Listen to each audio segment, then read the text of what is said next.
Welcome to CPCS Questions and Answers, the latest questions and answers for CPCS Excavator 360, above 10-ton tracked, A59, Theory Test 2021 UK. Please like, share, and subscribe to support this channel. Question 1. What is the definition of, or how can a hazard be described? The correct answer is, a hazard is a situation where there is a potential threat, or risk, to life, health, property, or the environment. Question 2.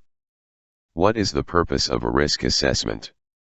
The correct answer is, to identify and place control measures on hazards.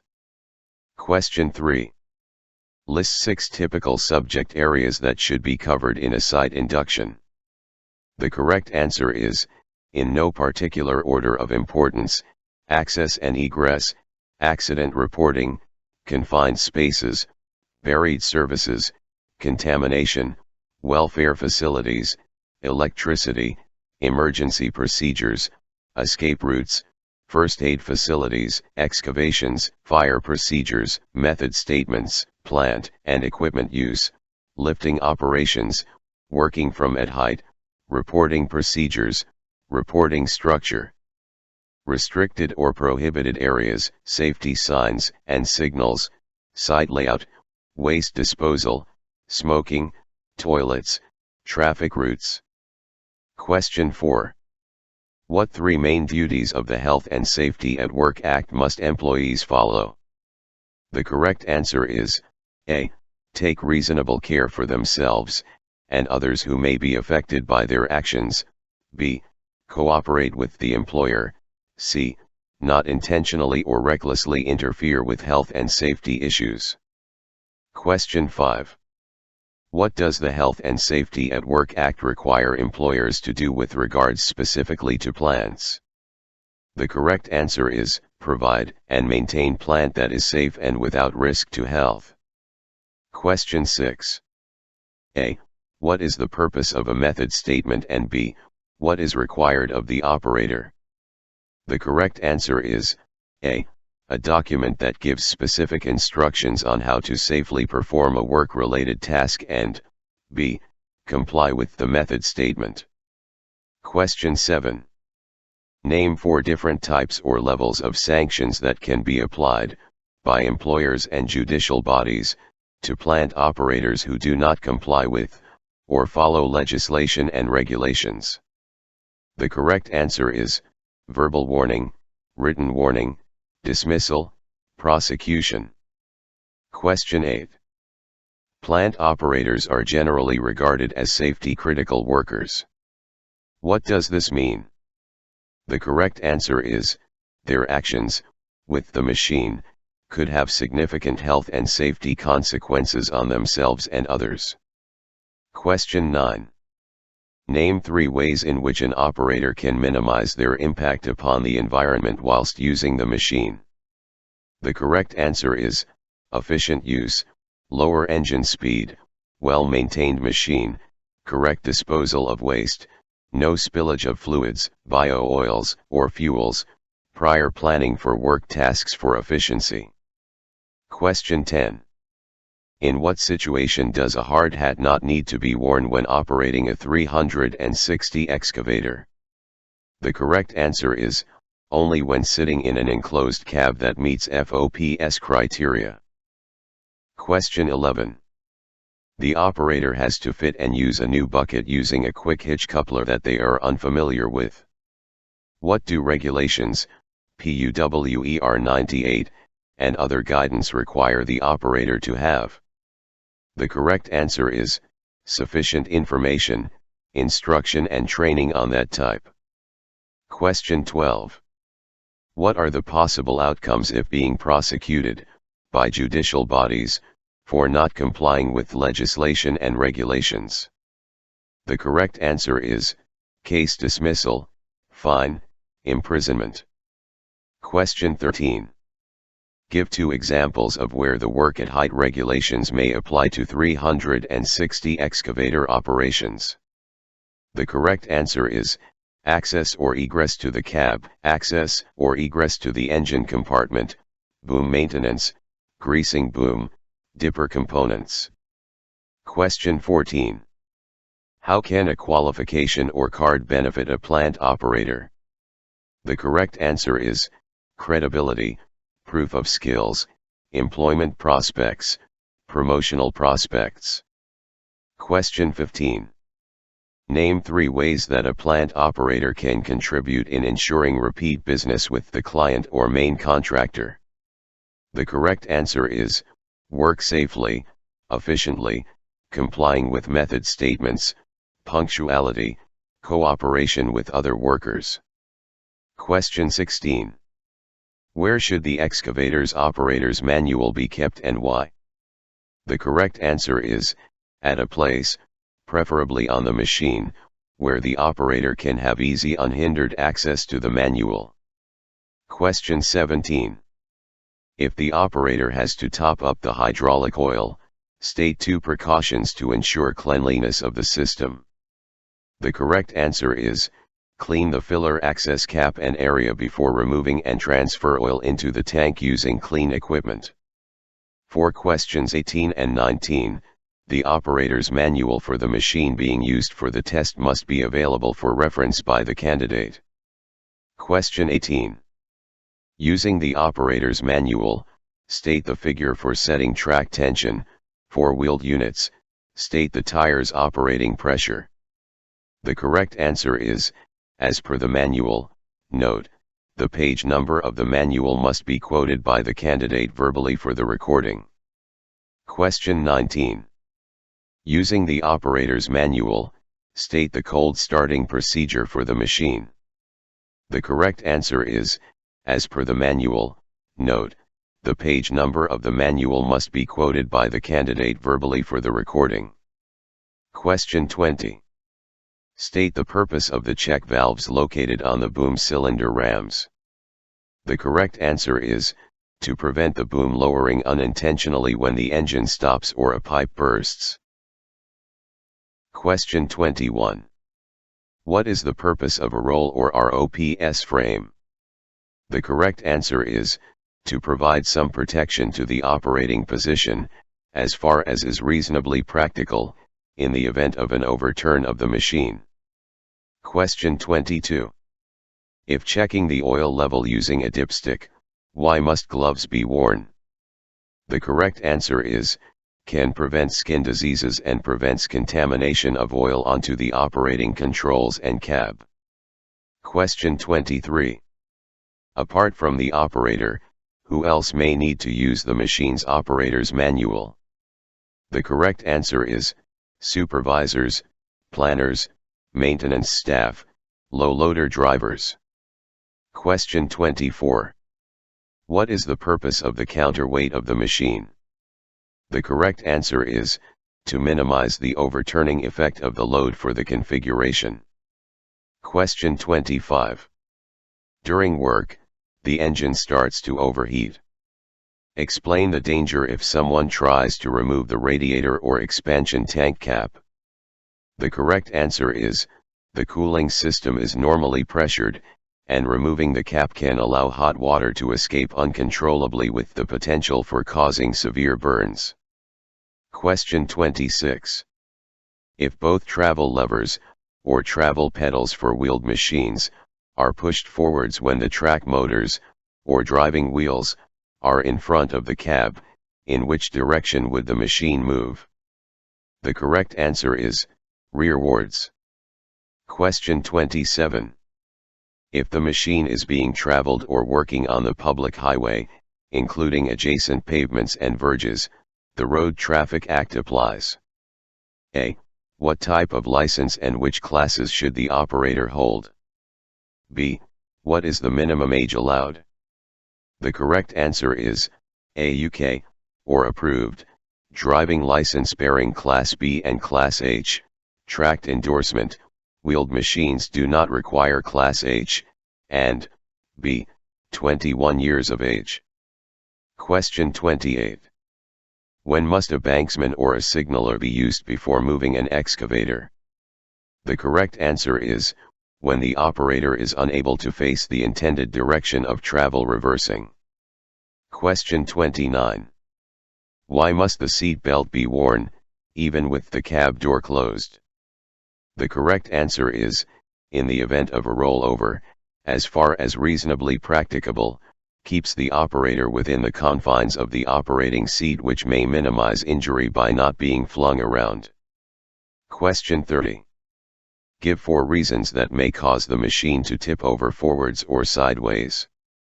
The correct answer is, lifting with too much outreach for the load, excessively sized bucket, working overside of the tracks or chassis and not along, too much high-density material in bucket, soft ground, working on slopes, excavating, breakout force, using excessive outreach, not using stabilizers, wheeled machines. Question 31. What information does the dig envelope, also known as working range, chart give? Candidates may be shown a copy of a chart. The correct answer is, the full digging potential scope, depth and reach, of the machine for a particular boom and dipper combination. Question 32. Explain all visual checks that must be carried out on all types of quick hitch bucket attaching systems before use. The correct answer is, no visible damage to the coupler, attachment, hoses, and other components. All components available and fitted correctly. Any locking system active in place. Locking pin, if used, in the correct hole. Other answers will depend on coupler type. Question 33. On a semi-automatic quick hitch bucket attaching system, A. What is the purpose of the safety pin? B. What checks must be made to the pin before use? The correct answer is, A. To prevent the latching system from unclasping the attachment. B. In the correct place, in the fully locked position, secured by linchpin or clip. Other answers will depend on coupler type. Question 34. Cable avoidance tools, CATs, can detect a variety of buried surfaces. What type of material do they have limitations in locating? The correct answer is, plastic piping. Question 35. Describe one physical method of checking that a bucket is fully secured to the quick hitch coupler prior to work.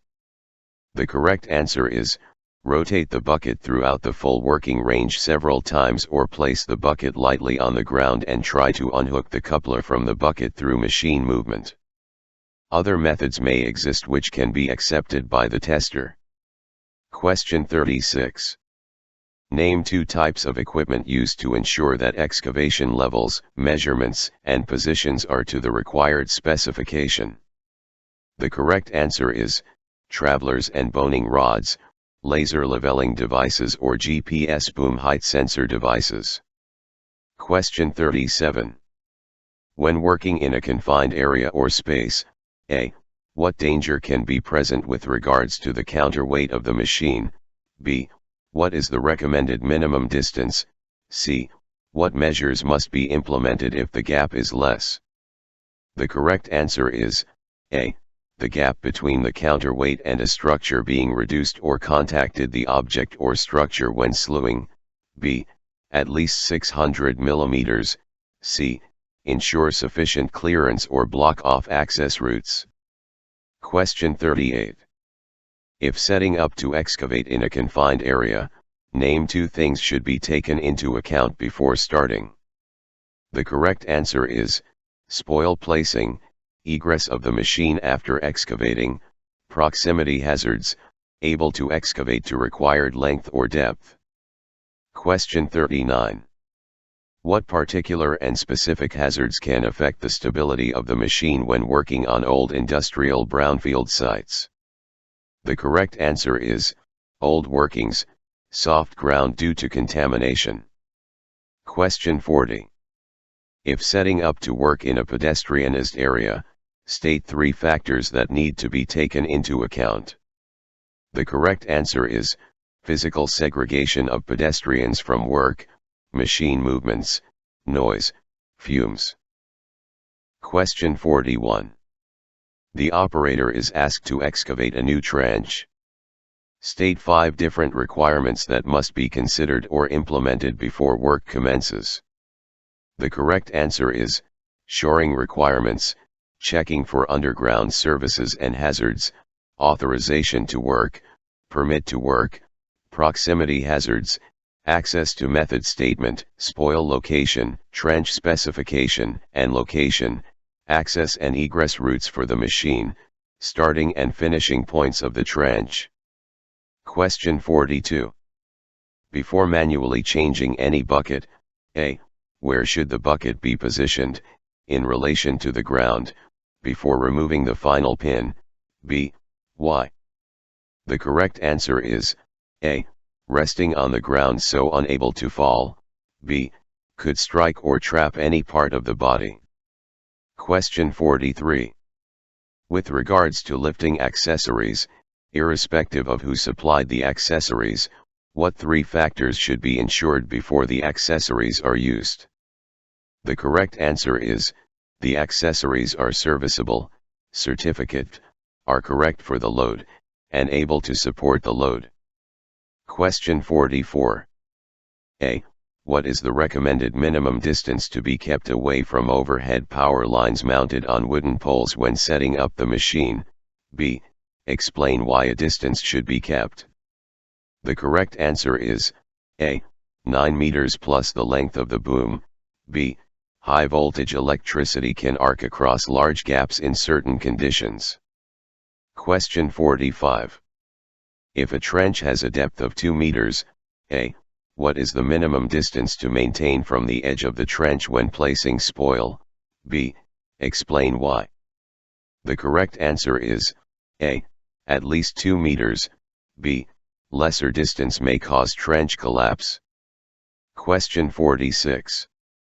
Why should different soils be segregated during excavating? The correct answer is, for reuse on, or offsite. Question 47. Give 3 reasons why an oversized bucket should not be used when excavating trenches to specification. The correct answer is, longer time to excavate, increased amount of spoil to store or remove, more backfill stone or concrete needed, machine stability issues.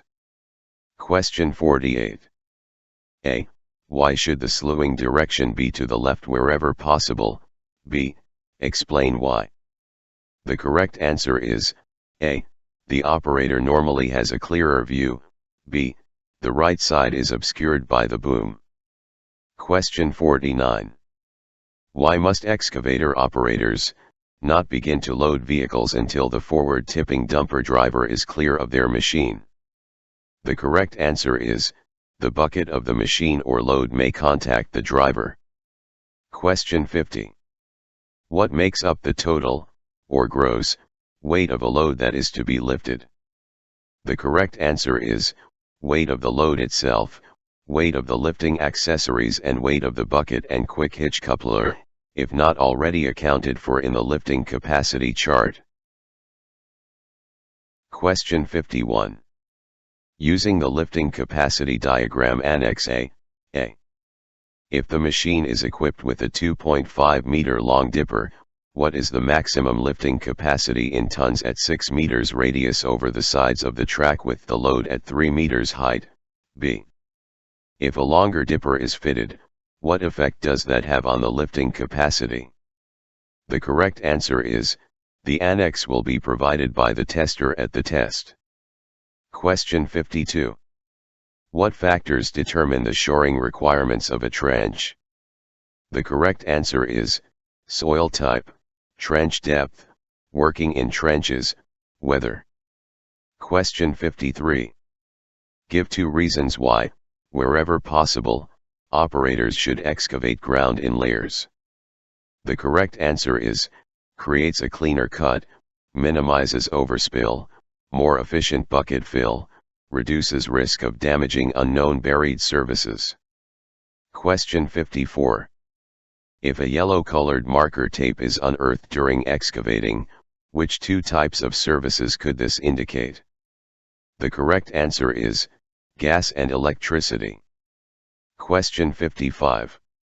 What is the nearest distance allowed to gas pipes when excavating with the machine?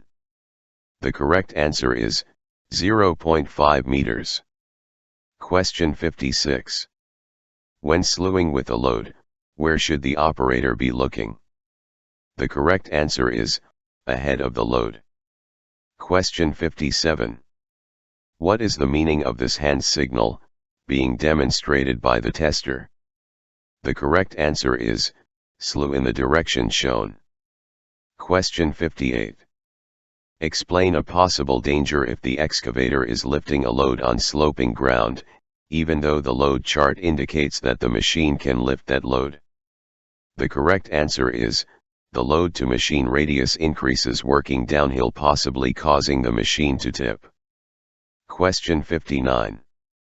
Before lowering into or moving a drag box into a trench, what trench-related checks must be made? The correct answer is that all workers are out and clear of the trench. Question 60. If the excavator is carrying out deep excavation work using the full working range, what hazard may occur? The correct answer is, it is possible to excavate beneath the machine's tracks. Question 61. Describe 2 actions to be taken for an open trench at the end of a working day. The correct answer is barriers and warning signs indicating an open trench. Question 62. Before leaving the cab for a rest break, after parking and switching off the machine, what final action must be carried out? The correct answer is, the machine must be isolated to prevent unauthorized individuals from starting, moving, operating the machine. Question 63. When parking the machine at the end of the shift, name 3 places where the machine should not be parked. The correct answer is side roads, access and egress routes from buildings, pedestrian routes, soft ground, wet ground, steep ground. Question 64. The operator has been asked to drive the machine onto a transporter or trailer. A. Who is responsible for the loading operations? B. State 4 actions to be considered by the operator before loading commences. The correct answer is A. The transporter driver, B. Ground support, trailer ramp condition, ramp grip and incline, overhead and other proximity hazards, positioning on the trailer, machine configuration for loading, condition of the machine for loading, direction for travel onto trailers. Question 65. If the operator has loaded the machine onto a transporter or trailer on behalf of a driver, what checks must be carried out before they leave the cab? The correct answer is, the machine and components, dipper etc. are in the agreed position, hydraulic operated components grounded and pressure removed, cab door, where applicable, fully shut, windows, where applicable, shut. Question 66. Why should an excavator be refueled at the end of the day?